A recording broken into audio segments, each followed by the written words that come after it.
పెద్ద నమస్తేనే. నమస్తే. ఏం పేరే? నా పేరు వెంకటేశ్వర. వెంకటేశ్వర ఏం చేస్తావే? నేను వ్యవసాయం పని చేస్తాను. వ్యవసాయం ఎంత పెద్ద వ్యవసాయం? ఏదో 5-6 ఎకరాలు. ఏం పెడతావే పంట?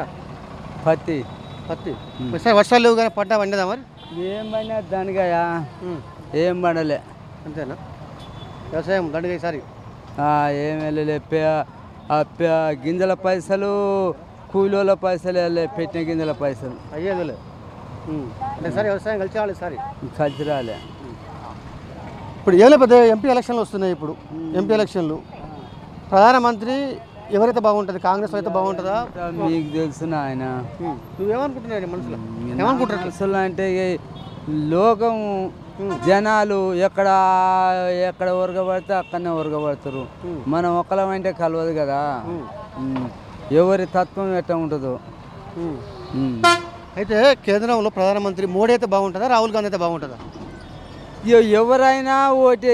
మోడీ అంటే రాహుల్ గాంధీ అంటే ఎవరు చెప్పినా వాళ్ళ సోర్ధన కొరకు చేయొచ్చు కానీ మన బతుకు తెరువు కొరకు మన వ్యవసాయ రైతుల కొరకు చేయొచ్చు. వాళ్ళు రైతుల పట్టించుకుంటూ మోడీ రాహుల్ గాంధీ వచ్చిండు, నేను అది అన్నాడు ఇది అన్నాడు, నేను 2 లక్షలు రావడం మా పన్నాడు, ముసలోళ్ళ పైసలు అన్నాడు. మాకు ఇంతవరకు ఆ ముసలోళ్ళ పైసలు సుధా గతి లేవు మాకు. కాంగ్రెస్ వస్తే 4,000 ఇస్తున్నది కానీ 4,000 కాలే. నా పేరే లేదు. ఒకసారి పెడితే రానే లేదు, మళ్ళీ రానే లేదు. అంతే అంటావు? అంతే. ఇప్పుడు మోడీ రైతులకు యూరియాకు సబ్సిడీ ఇస్తా అంటుండు, సబ్సిడీ ఇస్తున్నా అంటుండు. మాకు ఇంతవరకు సపరేట్ ఏమీ లేకురా. 2,000 మాడికే వేస్తాడు. అబద్ధం ఎందుకు? ఆయన సొమ్ము తినలేదు అనొద్దు. 4,000 వేస్తుండు. ఏడో 4,000 వేస్తుండు మోడీ పైసలు. అంతవరకే. కరువు బియ్యం మటుకు ఈ కరోనా వచ్చిన కానీ కరువు బియ్యం ఈ బియ్యం ఇస్తుండు, కోపన్ బియ్యం ఇస్తుండు. ఈ మటుకు రైతుల మటుకు అందరికీ నా ఒక్కని అందరికీ ఇస్తుండు. దేశం అంతటా ఇస్తుండు. మోడీ వచ్చిన తర్వాతనే పత్తి రేటు పెరిగింది, వరి ధాన్యానికి పెరిగింది. కానీ అవుతున్నాయి కానీ పత్తి రేటు పెరిగింది, ధాన్యం పంట దిగుబడి వస్తలేదండి. దిగుబడి వస్తలేదు. ఇత్తులు సుద్ధా నాణ్యమైన గింజలు కావు. పత్తి గింజలు అంతా డూప్లికేట్ గింజలు వచ్చి జనం చాలా ఆగమైపోయారు. సరే పెద్ద మంచిది నాయన. ఏం పేరు పెద్దయ్య? నా పేరు భగవంతం. ఏ ఊరే? త్వరగల్లు. ఏం చేస్తావు పెద్దయ్య? వ్యవసాయం. ఎంత ఉంది భూమి? ఎంత ఉంది? 10 ఎకరాలు. 10 ఎకరాలు ఉంది. 10 ఎకరాలు ఏం పెడతావే? 4 ఎకరాలు బతాయి, ఒక తదిమది కొంత పడవ ఉంటుంది, 4 ఎకరాలు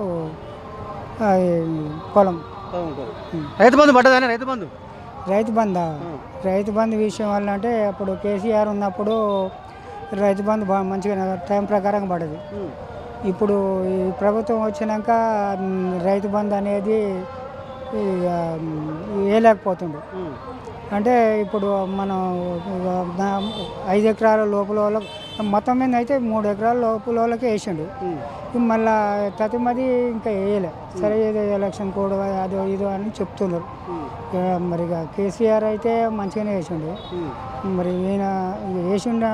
ఆయన ఇప్పుడు ఎక్కి కొద్ది రోజులు అవుతుంది, ఎలక్షన్ కోడ్ పడదు. మరి దాన్ని మళ్ళీ తర్వాత వేస్తాడా వేయడా అది ఏందైంది మనం అర్థం కావట్లేదు. ఇప్పుడు ఏం లేదు పెద్ద కేంద్రంలో ఎంపీ ఎలక్షన్స్ వస్తున్నాయి.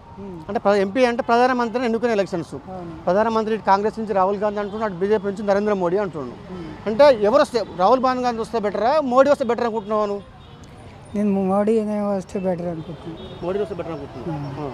మరి ఎందుకంటే సరే కొన్ని సమస్యల్లో మోడీ పనులు చాలా ఉన్నాయి. ఇప్పుడు వ్యవసాయ విషయం వల్ల కానీ కొన్ని సరే నాకు బాగా ఐడియా లేదు. కొన్ని పనులు ఆయన చేసేవి మంచి పనులు ఉన్నాయి కేంద్రం నుంచి.